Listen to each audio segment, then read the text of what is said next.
The notification ping from Facebook made my coffee taste like ash. There it was, glowing on my phone screen like a neon sign advertising my humiliation. Making him take a polygraph test before the wedding. If he loves me, he has nothing to hide. Kim had tagged me along with half our social circle. The comments were already rolling in. Heart emojis. "You go, girl," responses. A few laughing faces that probably weren't laughing with me. I stared at my laptop screen in our cramped home office, surrounded by the usual chaos of my IT contracting work. Cables snaking across the desk, 3 monitors displaying code that suddenly seemed meaningless. The morning light filtering through our dirty windows cast everything in a sickly yellow glow. Should I wear my Batman boxers to this thing, or would that be too honest? I muttered to the empty room. Kim's voice drifted from the kitchen, that artificially cheerful tone she used when she was particularly pleased with herself. "Eli, honey, did you see my post? Isn't it perfect? Stacy gave me the idea yesterday." Of course she did. Stacy, Kim's best friend and personal chaos coordinator, never met a bad idea she didn't love. I could picture them at their usual wine night, giggling over this brilliant plan to publicly test my faithfulness like some carnival sideshow. I scrolled through more comments. Vic from Kim's office had chimed in with his usual brown-nosing, "Kim, you're so smart. This will shut down all the haters." What haters? Since when did we have haters? My phone buzzed with a text from my sister Maggie. "Saw Kim's post. What the hell, Eli?" Good question. What the hell indeed? I heard Kim's heels clicking across our hardwood floors, getting closer to the office. Time to make a choice. I could go along with this circus, let her parade me around like a trained seal, or I could turn the tables. The clicking stopped right behind my chair. "So," Kim said, her voice dripping with that fake sweetness she used when she thought she had me cornered. "I already called Dr. Morrison's office. They do polygraphs for couples. Isn't that amazing? We can go this afternoon." I turned in my chair to face her. Kim looked perfect, as always.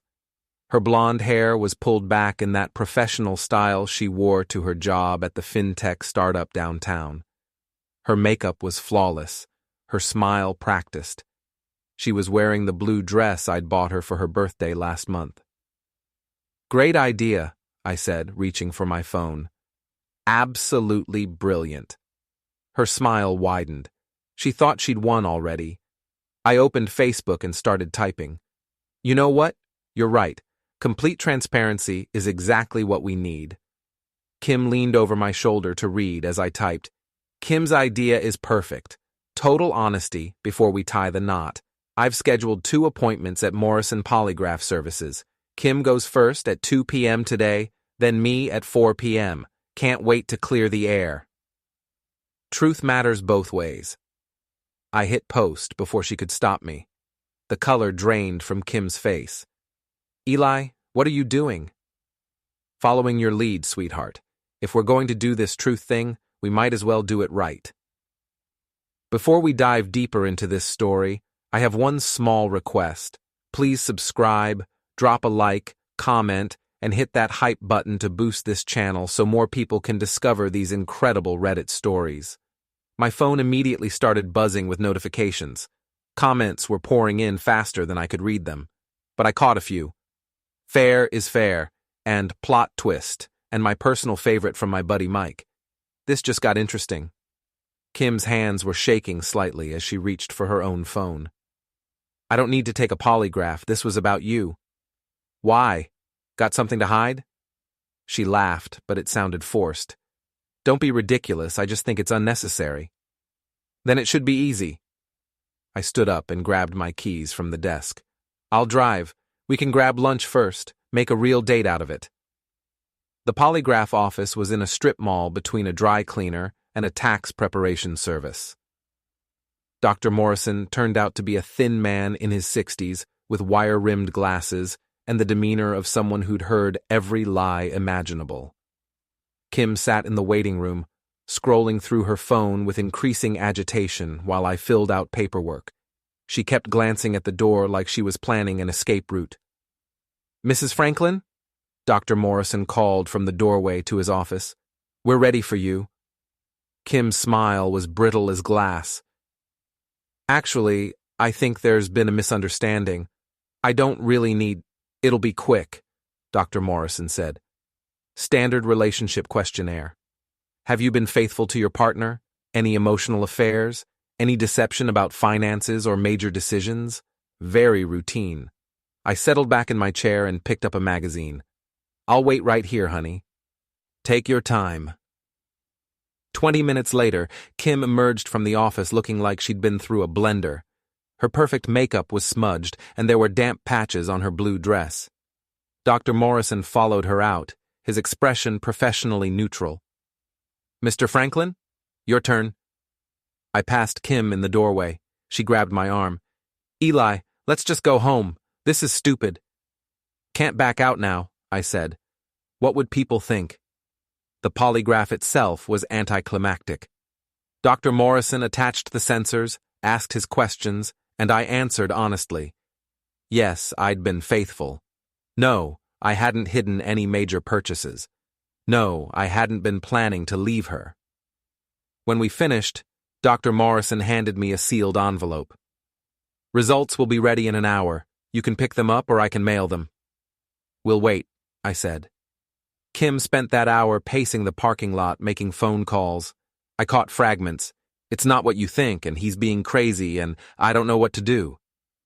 When Dr. Morrison handed us our results, Kim's envelope was noticeably thicker than mine. We sat in my car in the parking lot. Kim stared at her envelope like it might explode. "Well," I said, "aren't you going to open it? This is ridiculous. These things aren't even accurate." "Open it, Kim." Her hands were shaking as she tore the envelope. I watched her face as she read, watched her perfect composure finally crack. "I can explain," she whispered. "Explain what? I haven't read it yet." She looked at me with something that might have been panic. "The thing about Trevor—" "Trevor?" I kept my voice level. "Trevor from your office? What about him?" Kim's mouth opened and closed like a fish gasping for air. "It's not what you think." I held up my own envelope, still sealed. "Should I read mine first? Or do you want to tell me what yours says?" She was crying now, mascara running down her cheeks. "Eli, please, we can work this out." "Work what out?" Instead of answering, she yanked off her engagement ring and threw it at me. It bounced off my chest and fell onto the car floor. "This is insane!" she shouted. "You're insane!" She got out of the car and slammed the door hard enough to rattle the windows. I watched her storm across the parking lot, her heels clicking frantically on the asphalt. I picked up the ring and slipped it into my pocket, then opened my envelope. As expected, I'd passed everything, clean as a whistle. Kim's envelope was still sitting on the passenger seat. I didn't need to read it to know what it said.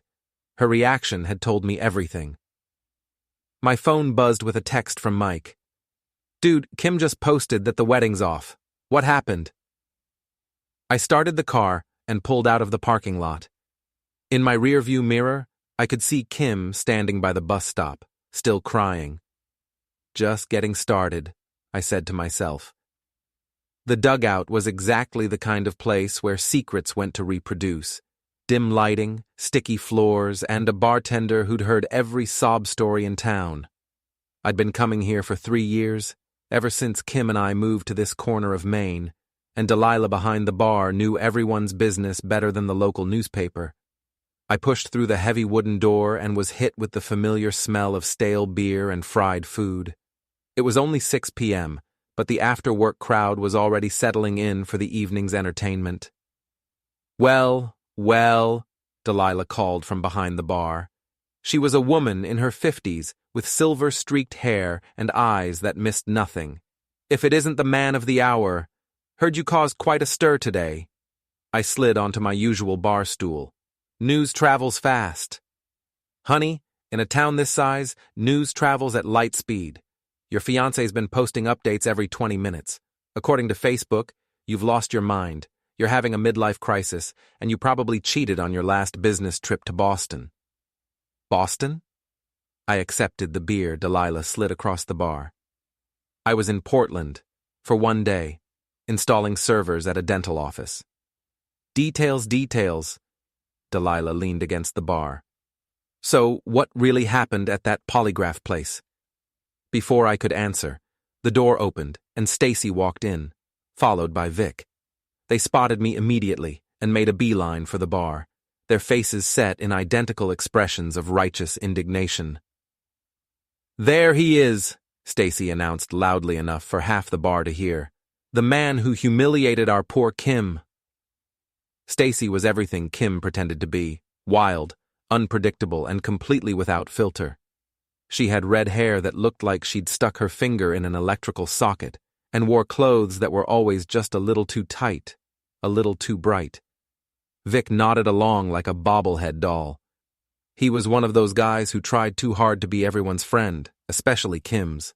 Thin, nervous, always agreeing with whoever was talking. "Hey, Stacy, Vic." I took a sip of my beer. "Funny seeing you here." "Don't you hey us," Stacy snapped. "Do you have any idea what you put Kim through today? She's devastated." "Is she? That's interesting because she seemed more angry than devastated." Vic leaned forward. "Dude, she told us everything. About how you've been acting suspicious, staying late at work, taking mysterious phone calls." I nearly choked on my beer. "Mysterious phone calls?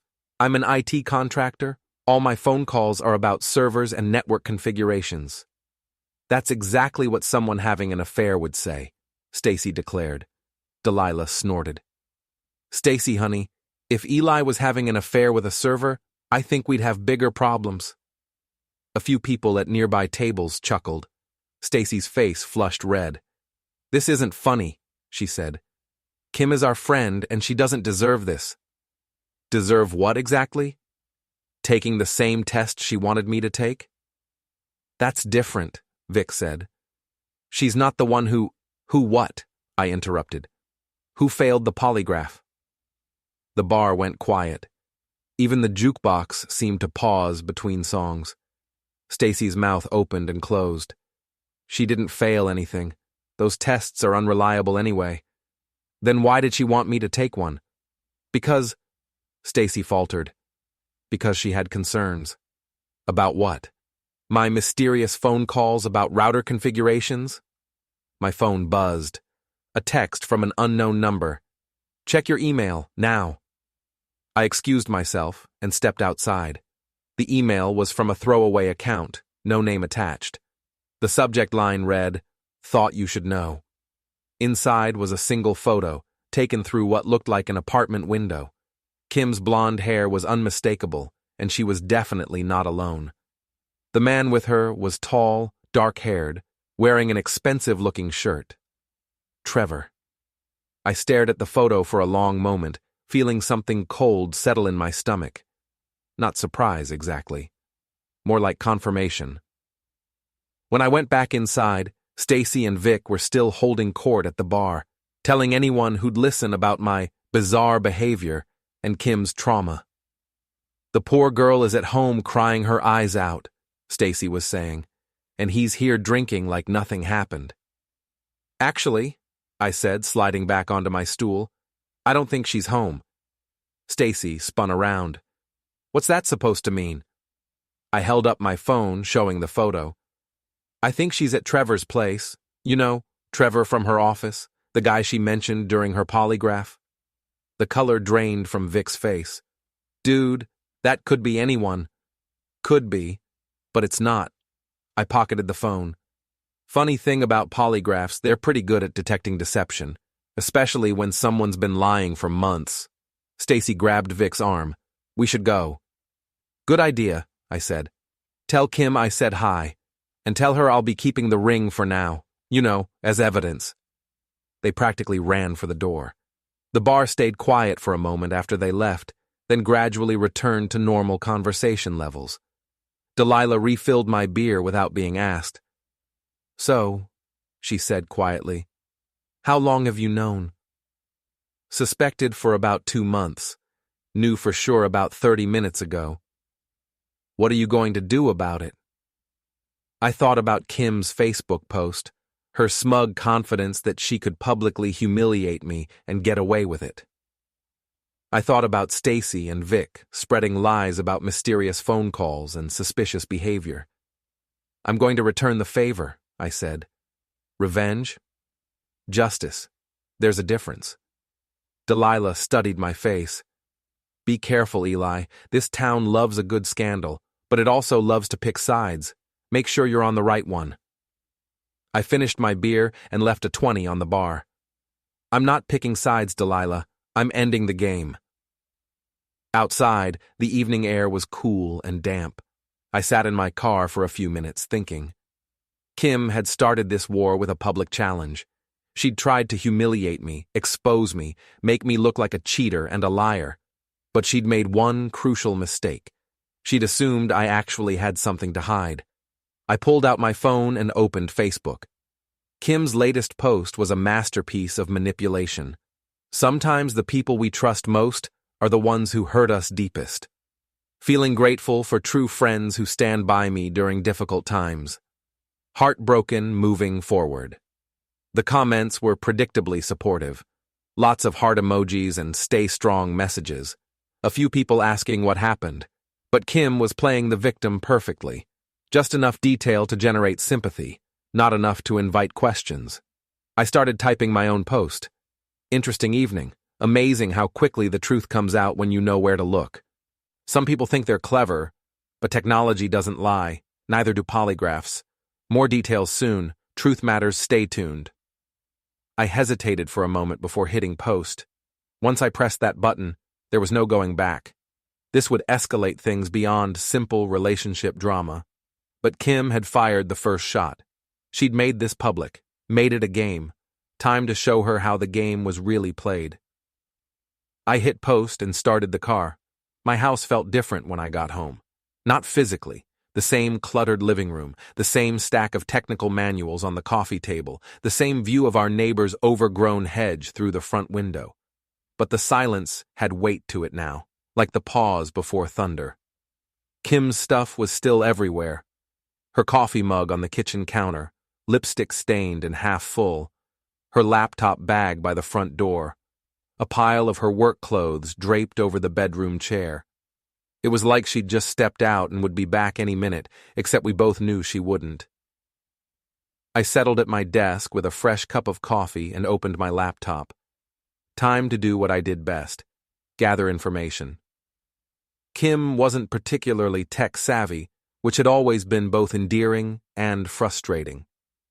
She saved passwords in her browser, used the same login for multiple accounts, and had never quite grasped the concept of digital privacy. What had once been innocent carelessness was now going to be her downfall. Her laptop was still logged into our home network. I could see it right there in my router's admin panel. Kim's MacBook. Still connected, still syncing. I'd set up our shared cloud storage 2 years ago when she kept losing important documents. Just save everything there, I'd told her. That way you can access it from anywhere, and we'll have backups. She'd thought it was brilliant. She'd saved everything there. Everything. I opened the shared folder and started browsing. Most of it was exactly what I'd expected. Work documents, photos, random downloads. But there was a folder I'd never seen before, created just 3 months ago. Personal, private. Inside were dozens of documents. Love letters, saved text conversations, photos, and videos. I felt my coffee grow cold as I scrolled through the files. The earliest document was dated 4 months ago, a saved text conversation between Kim and Trevor that started innocent enough. Work stuff, complaints about their boss, jokes about office politics. But it escalated quickly. By the 3rd week, they were meeting for lunch. By the 6th week, Trevor was telling her how beautiful she was, how her fiancé didn't deserve her, how she deserved someone who really understood her ambition. Kim's responses made my stomach turn. Not because she was cheating, I'd already accepted that, but because of how calculated it all was. She wasn't swept away by passion or caught up in romance. She was planning.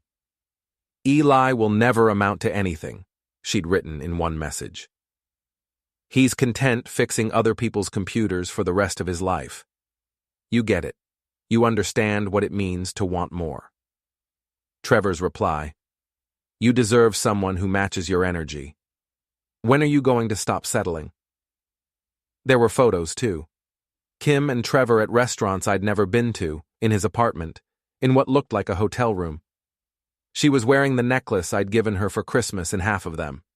But the worst part was the folder labeled insurance.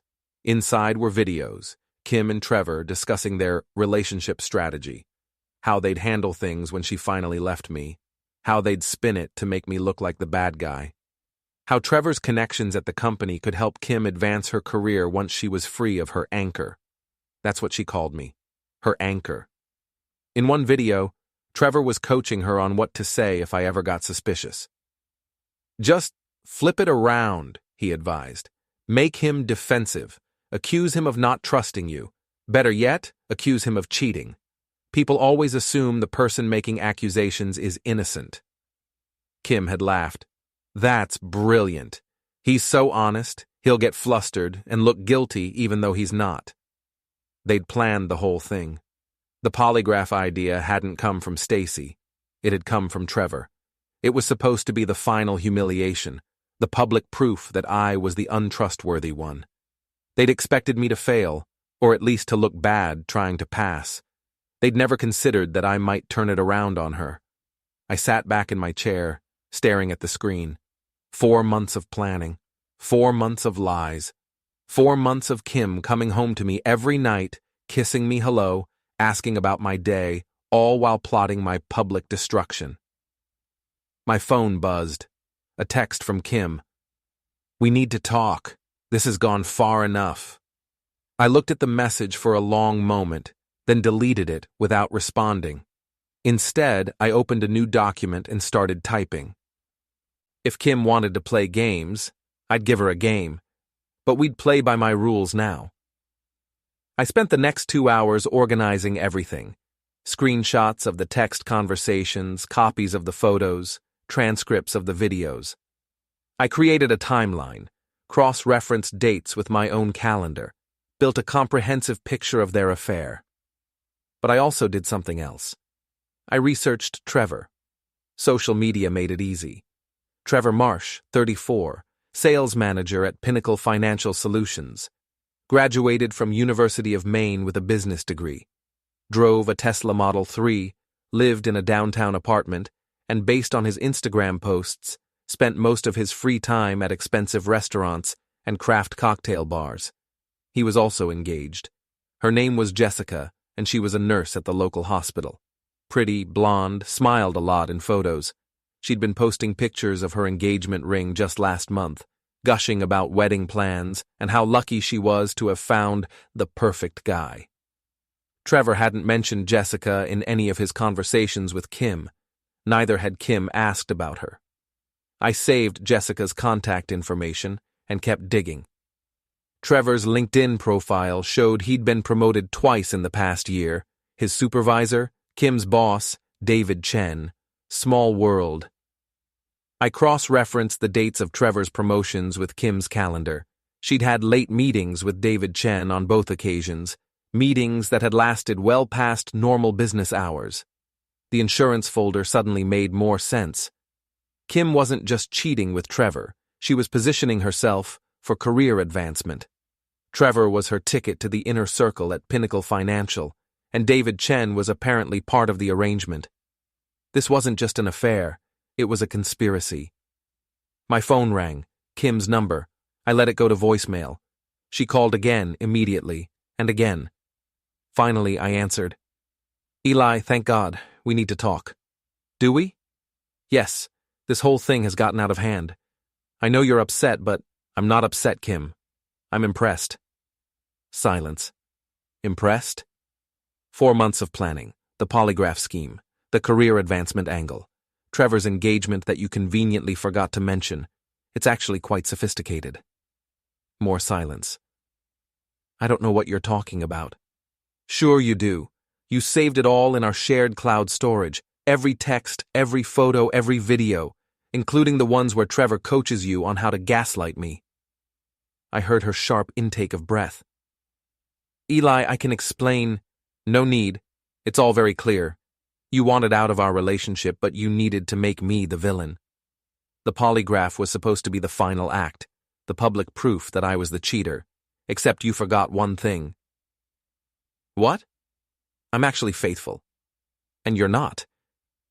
The line went quiet for so long I thought she'd hung up. What do you want? She finally asked. Want? Nothing. I already have everything I need. Eli, please. We can work this out. We can go to counseling. We can... Kim, there's no we anymore. There hasn't been for 4 months. You made sure of that. I hung up and turned off the phone. Outside, it was starting to rain. I could hear it pattering against the windows, washing the day's heat from the air. Tomorrow would be cooler, cleaner. I opened my laptop and started typing an email. The subject line read, "Regarding Trevor Marsh and workplace ethics." The recipient was David Chen. Time to see how deep this rabbit hole really went. The next morning brought 3 things: steady rain, 17 missed calls from Kim, and a very interesting email from David Chen requesting an urgent meeting to discuss mutual concerns. I'd hit a nerve. The coffee shop David suggested was one of those trendy places downtown with exposed brick walls and baristas who looked like they'd rather be anywhere else. I arrived 15 minutes early and chose a table in the back corner where we could talk without being overheard. David Chen was exactly what I'd expected from his LinkedIn profile. Mid-40s, expensive suit, the kind of confident bearing that came from years of making decisions that affected other people's lives. He spotted me immediately and walked over with the measured stride of someone trying to project calm while internally panicking.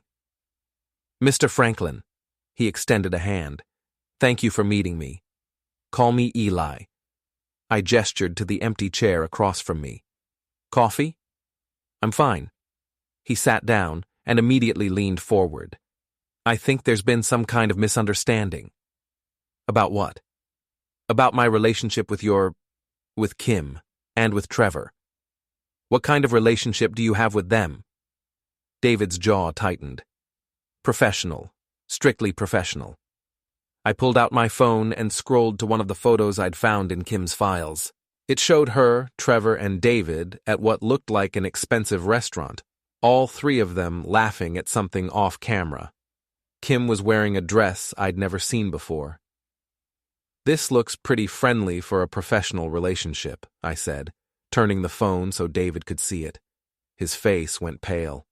"Where did you get that?" Kim's very thorough about documenting her activities. Apparently, she thought these photos might be useful someday. Insurance, you might say.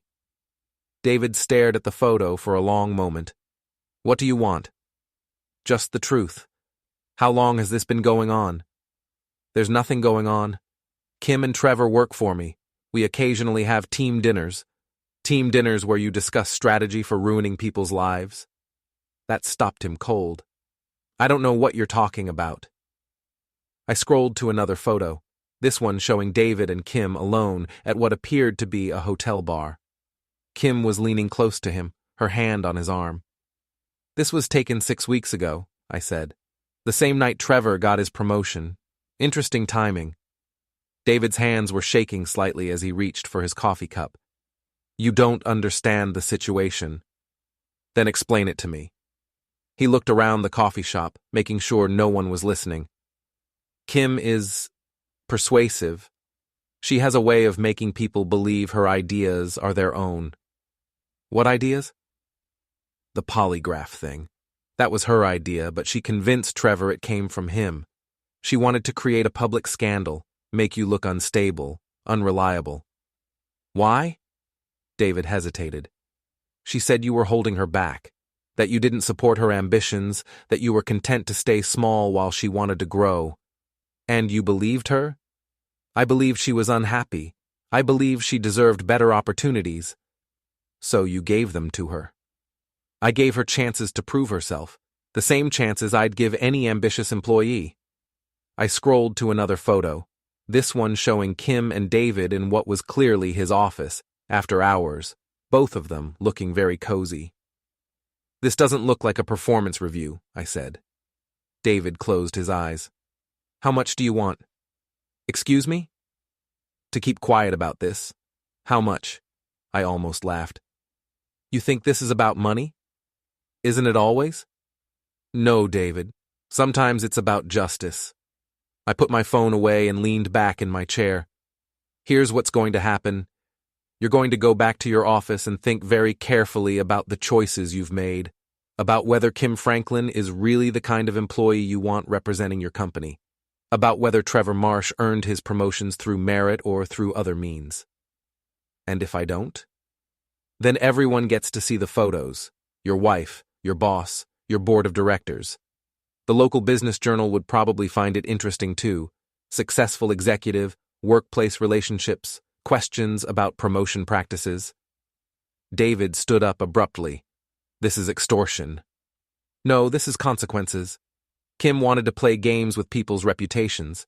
Now she gets to find out what that feels like." He left without another word, practically running through the rain to his car. I finished my coffee and checked my phone. 2 new messages had come in while I was talking to David. The first was from Mike. "Dude, you need to see Kim's latest Facebook post. She's going nuclear." The second was from a number I didn't recognize. "This is Jessica Martinez. I think we need to talk." I opened Facebook first. Kim's post was a masterpiece of victimization. When someone you love betrays your trust, it changes everything.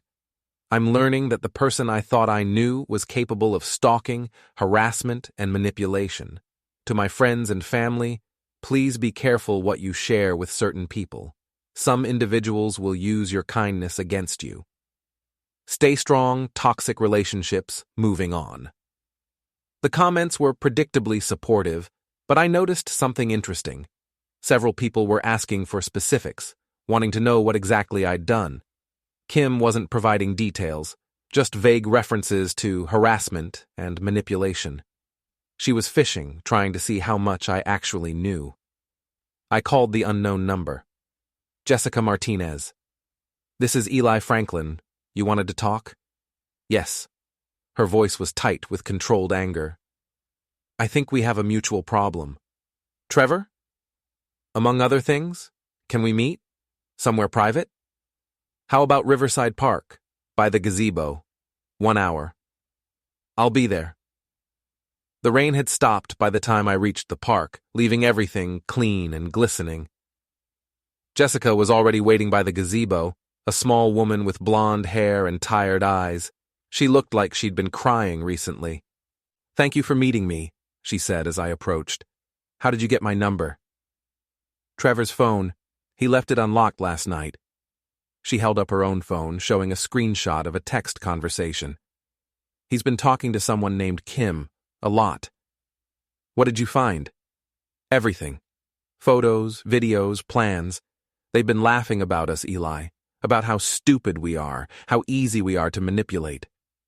She showed me more screenshots. Trevor bragging to Kim about how he'd convinced Jessica to pay for their expensive dinners because he was saving for the wedding.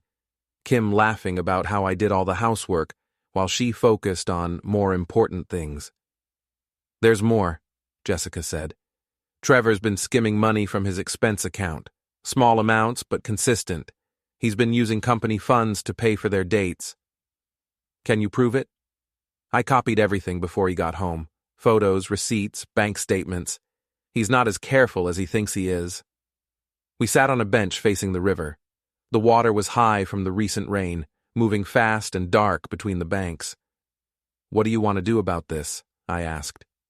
"I want them to pay. Both of them. They think we're just collateral damage in their little game." "They're wrong." Jessica turned to look at me. "Trevor's supposed to meet Kim tonight at the Riverside Hotel, room 237. He thinks I'm working a double shift at the hospital." "Are you?" "I was supposed to be, but I called in sick." She smiled, and it wasn't a pleasant expression. "I think I'm coming down with something. Maybe food poisoning. The kind that makes you want to take pictures of cheating boyfriends. I thought about David Chen's panicked face, about Kim's increasingly desperate Facebook posts, about Trevor's smug confidence that he could manipulate everyone around him.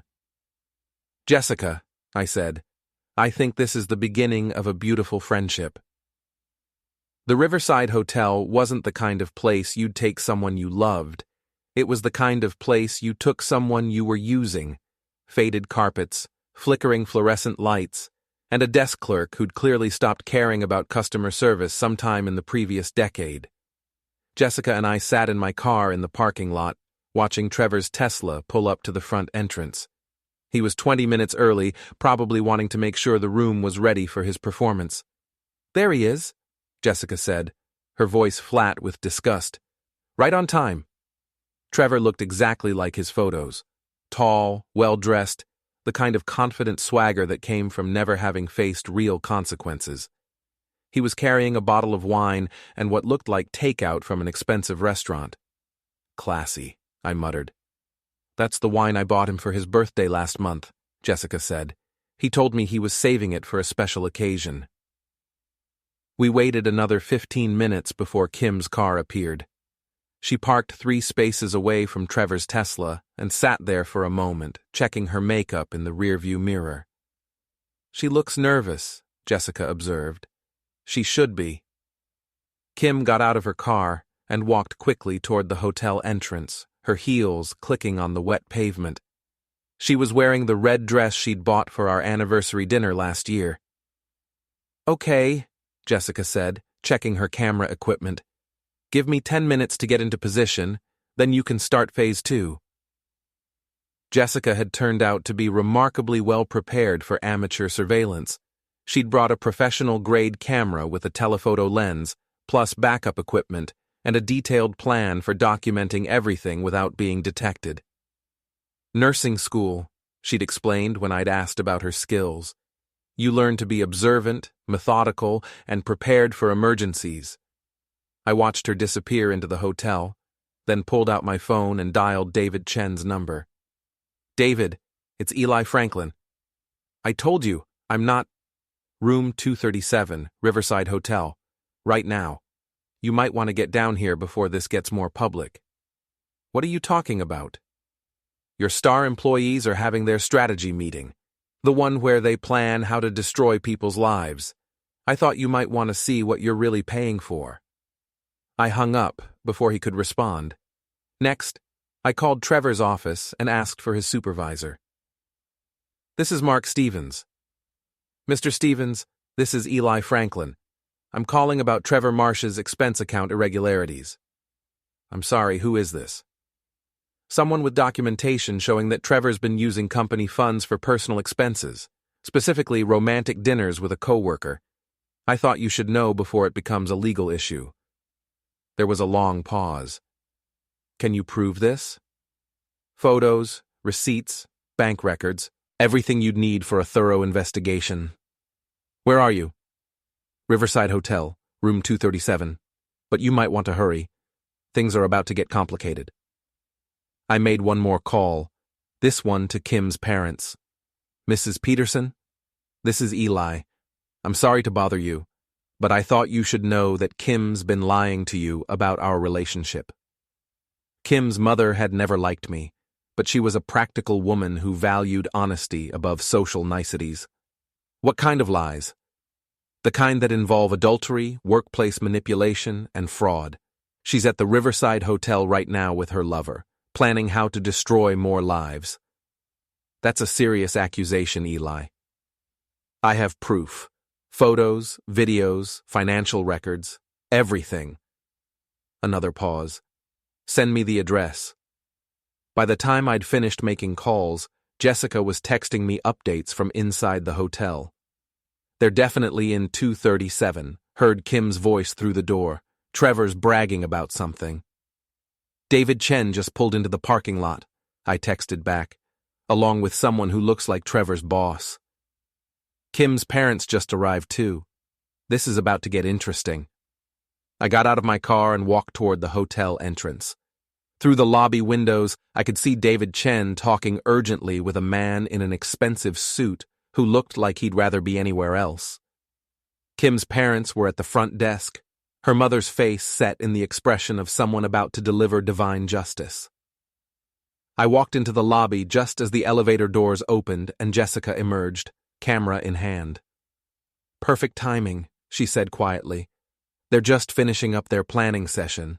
Something about Phase 3 of destroying your reputation." "What's Phase 3? "Apparently they're going to claim you've been stalking Kim. Trevor's going to file a police report saying you've been threatening him." "Based on what?" "They're going to create evidence. Fake emails, manipulated photos, maybe some staged incidents to make you look unstable." I felt something cold settle in my stomach. Not fear, exactly, but the recognition that Kim and Trevor were more dangerous than I'd realized. "Not anymore, they're not," I said. David Chen approached us, his face grim. "Mr. Franklin, I believe we need to talk." "In a minute. First, I want you to meet Jessica Martinez. She's Trevor's fiancée, former fiancée." David's eyes widened as he realized the implications. "Jessica, this is David Chen, Kim and Trevor's boss. David, Jessica has some interesting information about Trevor's expense account practices." Jessica smiled sweetly and held up a thick folder. "Receipts, bank statements, and photos of Trevor using company funds for personal entertainment, including tonight's little rendezvous." David looked like he was going to be sick. "There's more," Jessica continued. "Trevor's been bragging to Kim about manipulating his performance reviews, about having inside connections that guarantee his advancement regardless of his actual work quality." "That's impossible," David said weakly. "Is it? When was the last time you reviewed Trevor's actual sales numbers versus his reported numbers?" David didn't answer. The elevator dinged, and Kim's parents emerged, her mother looking like an avenging angel in a business suit. "Eli," Mrs. Peterson said curtly. "Which room?" 237, but you might want to wait a moment. This is about to get very public." As if on cue, the elevator opened again, and two more men emerged, Trevor's supervisor and someone who looked like hotel security. "This is quite a party," Jessica observed. My phone buzzed with a text from Mike. "Dude, Kim just posted another Facebook update. She says you're harassing her at some hotel. People are starting to ask questions." I showed the text to Jessica. "Phase 3 is starting early. Then we better finish this quickly." Jessica walked over to Kim's parents and introduced herself, showing them some of the photos she'd taken. Mrs. Peterson's face grew progressively stonier as she scrolled through the images. "Room 237? She asked. "Room 237, Jessica confirmed. We all crowded into the elevator. Me, Jessica, David Chen, Trevor's supervisor, Kim's parents, and hotel security. It was like a very uncomfortable family reunion. When we reached the second floor, we could hear voices from down the hall. Kim's laugh, high and artificial. Trevor's deeper voice, saying something about taking care of the problem permanently. Mrs. Peterson knocked on the door with the authority of someone who'd spent 30 years as a high school principal. "Kimberly, open this door right now." The voices inside went silent.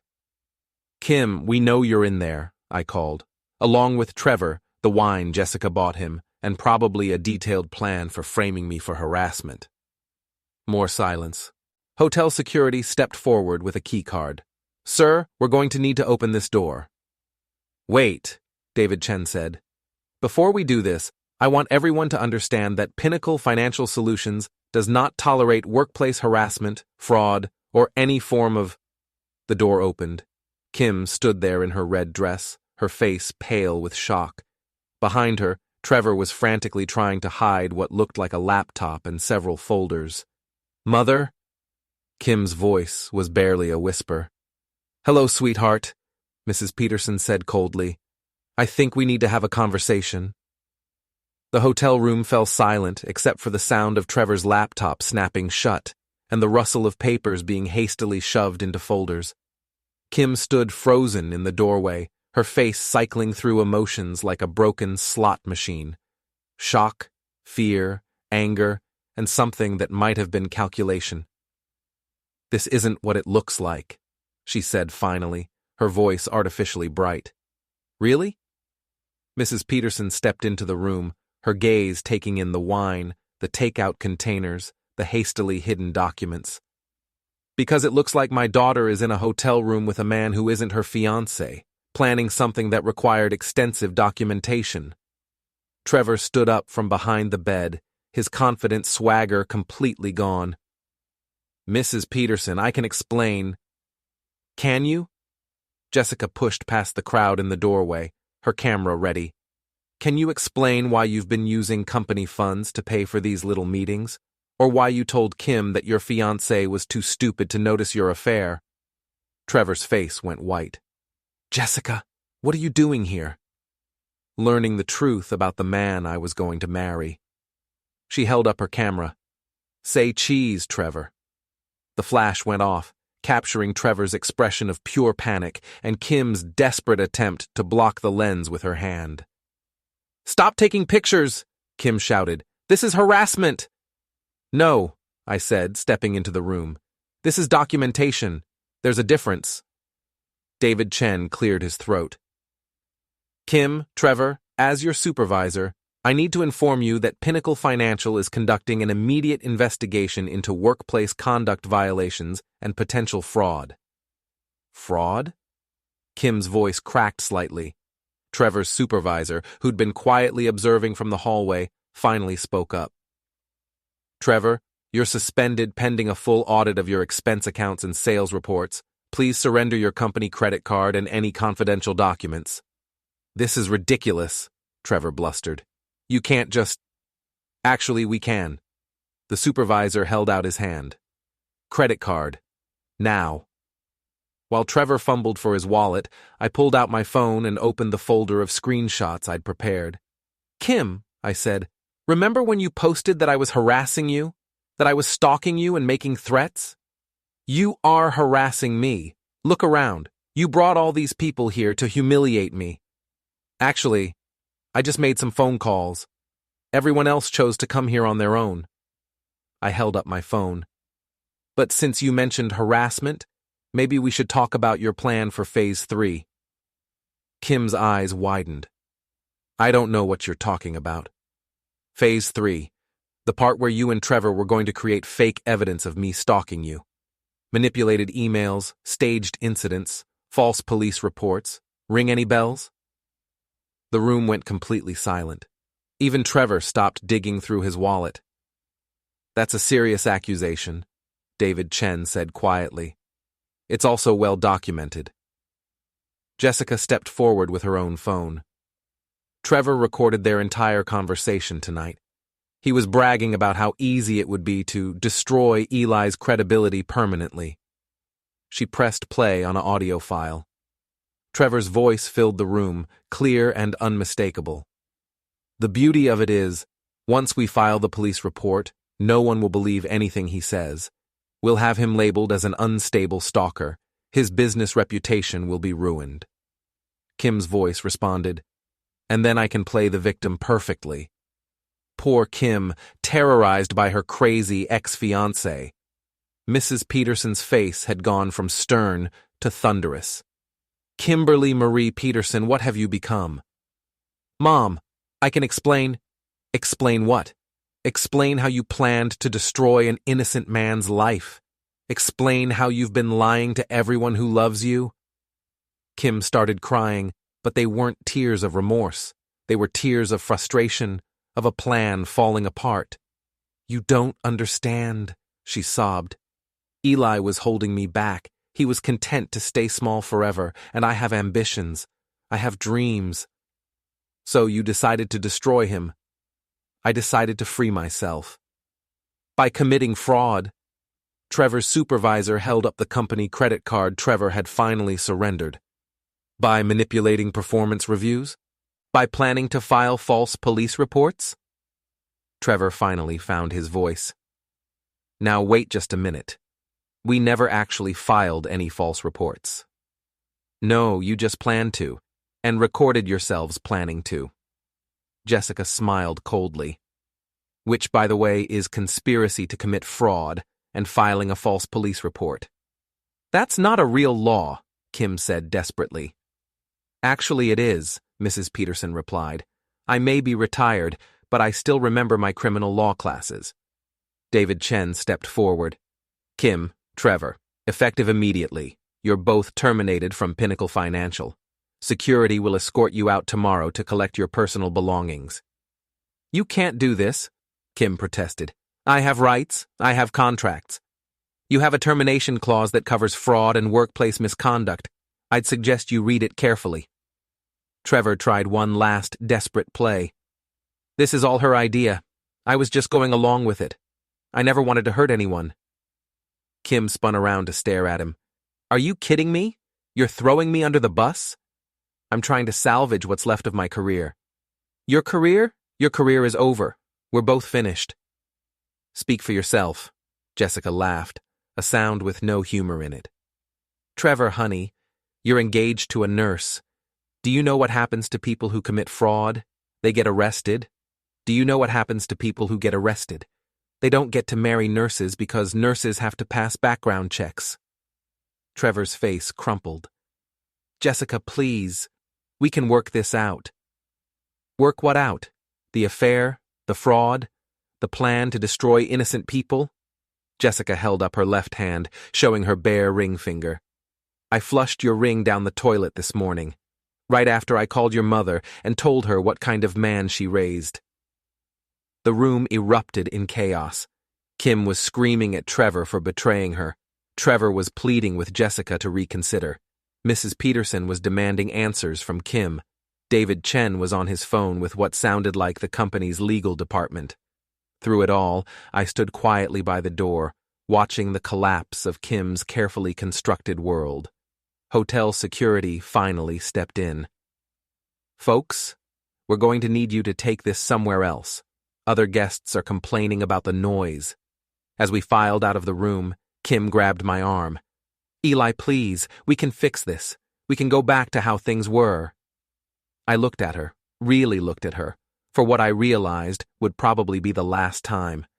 The perfect makeup was smeared, the confident smile was gone, and for the first time in months, I was seeing the real Kim. Desperate, calculating, and completely without remorse for what she'd tried to do to me. Kim, I said quietly, there is no going back. You made sure of that. I made a mistake. People make mistakes. You didn't make a mistake. You made a choice, a series of choices, and now you get to live with the consequences. She started to say something else, but I was already walking away. In the parking lot, Jessica caught up with me. So what now? I looked back at the hotel, where Kim and Trevor were having what appeared to be a screaming match, while their respective supervisors looked on in disgust. Now I go home, delete Kim from my social media accounts, and get back to my life. That's it?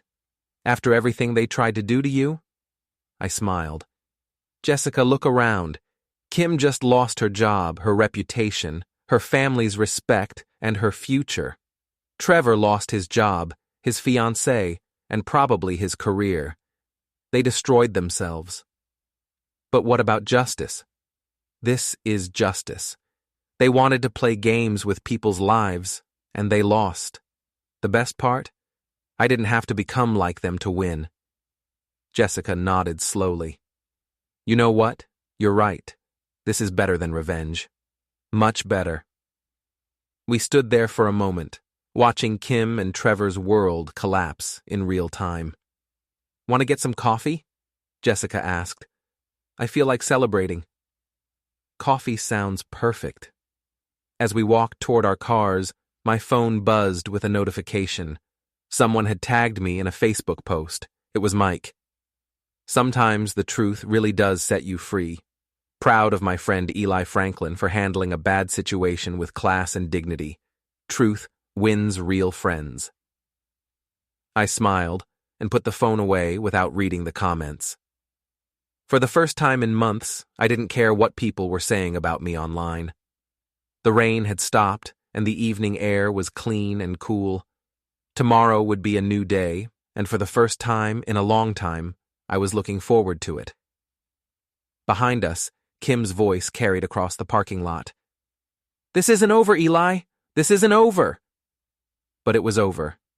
It had been over the moment she chose lies over truth, manipulation over honesty, destruction over love.